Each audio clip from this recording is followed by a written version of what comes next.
वर्ध्याचे सुप्रसिद्ध शिक्षणतज्ञ डॉक्टर सोनम वांगचुक यांच्या दिल्ली येथे सुरू असलेल्या आंदोलनाला समर्थन देण्यासाठी भारतीय लोकशाही अभियानाच्या पुढाकारातून वर्ध्यात महात्मा गांधी यांच्या पुतळ्याजवळ एक दिवसीय आत्मक्लेश आंदोलन करण्यात आले। यात गांधीवादी संघटनांसह विविध राजकीय पक्षाचे नेते, युवक मोठ्या संख्येने सहभागी झाले होते। या आंदोलनात भारतीय लोकशाही अभियानाच्या अंतर्गत विविध सामाजिक, सांस्कृतिक, राजकीय संस्था, संघटनांचे प्रतिनिधी तसेच लोकशाही, समता आणि परिवर्तनवादी विचारांचे नागरिक सहभागी झाले।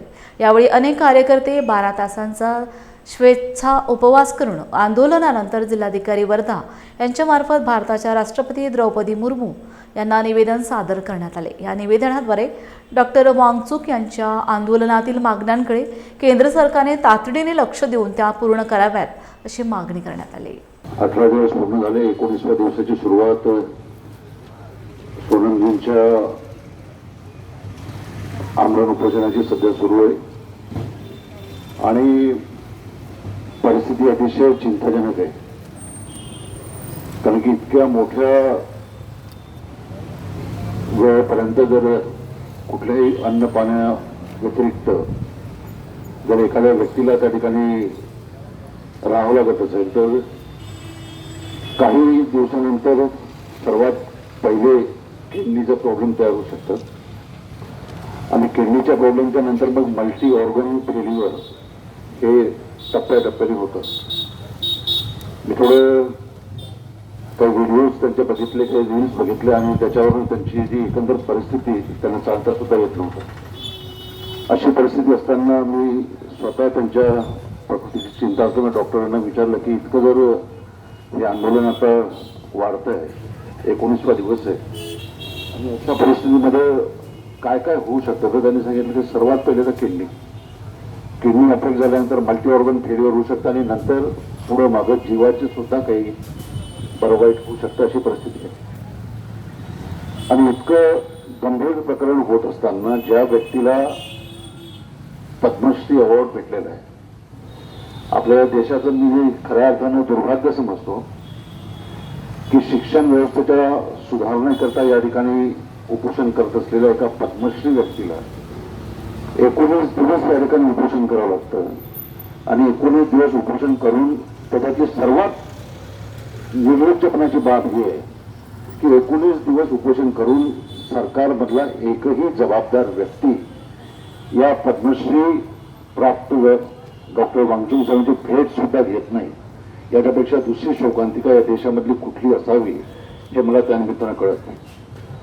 वर्धा जिल्ह्याचा खासदार म्हणून मी देशाच्या पंतप्रधानांना 2-3 दिवसापूर्वी पत्र लिहिलं आणि देशाच्या पंतप्रधानांना पत्र लिहून मी आग्रही त्यांना विनंती केली जिल्ह्याचा खासदार म्हणून की सोनमजींची प्रकृती अतिशय बिकट होत चालली आहे आणि अशा याच्यामध्ये देशाचे प्रमुख म्हणून आपण या गोष्टीकडे दुर्लक्ष करू नये आणि तातडीने याच्यामध्ये उपोषणामध्ये आपण हस्तक्षेप करावा, त्याचं उपोषण सोडवावं अशी मागणी त्यांना केलेली आहे।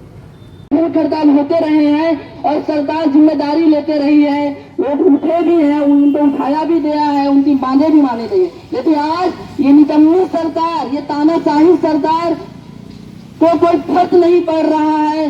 वहाँ मोदी जो है पूरे दुनिया भर के देशों में ढूंढने जा रहा है और वो प्रधान जो है निकम्मा शिक्षा मंत्री वो जो बैठ कर रबाई और रबड़ी खा रहा है, मलाई और रबड़ी खा रहा है और यहाँ पर जो है लोग भूख हड़ताल में मरने के लिए बैठे हुए हैं। तो ये आज हमें अपनी जवाबदेही तय करने की जरूरत है कि हम अपनी जवाबदेही तय करेंगे कि नहीं करेंगे। इसी देश में 94,000 विद्यालयों को पिछले 5 साल में बंद कर दिया गया है और देश में एक सरकार है जो सरकार इनह्यूमन सरकार मुझे लगता है। आज डॉक्टर सोनम वांगचुक का 18वां दिन है, उपोषण चल रहा है, उपवास चल रहा है, लेकिन जिस उद्देश्य लेकर उन्हें उपवास कर रहा है ये सिर्फ कोई गोष्ठी के लिए नहीं, कोई दल के लिए नहीं, कोई विशेष पद के लिए नहीं, लेकिन देश के आम जनता के और देश को आगे बढ़ाने के लिए, देश को दुनिया में सचमुच एक अच्छे देश बनाने का जो सपना है, उस उद्देश्य लेकर सोनम वांगचुक अपने जीवन भर यही काम करते रहे हैं.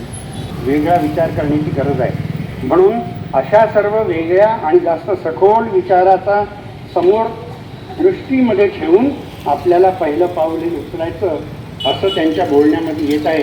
हे आपण युवक युवतींनी सर्वांनी समजून घ्यायला पाहिजे. इथे थांबून होणार नाही, हे पहिलं पाऊल आहे. तेव्हा या सर्व दृष्टीने आपण सर्व आलो आणि याचं आगळं वेगळं पण समजून घेण्याचा आपण प्रयत्न केला तर आपल्या सहभागाला विशेष अर्थ आहे. त्याकरता तुमच्या सर्वांच्या सहभागाला आणि साथीला अभिवादन. है ना. आणि असं म्हणून किमान ते त्यांची विचारपूस तरी करायला यायचे. पण आता तर हे आपलंच सरकार असून आपलंच सरकार आपल्यालाच विचारायला तयार नाही आहे. मित्रांनो, यानंतर आपलं मत इथे व्यक्त करण्याकरिता मी आदरणीय चंदन पालजी यांना इथे आमंत्रित करते, सर्व सेवा संघ अध्यक्ष.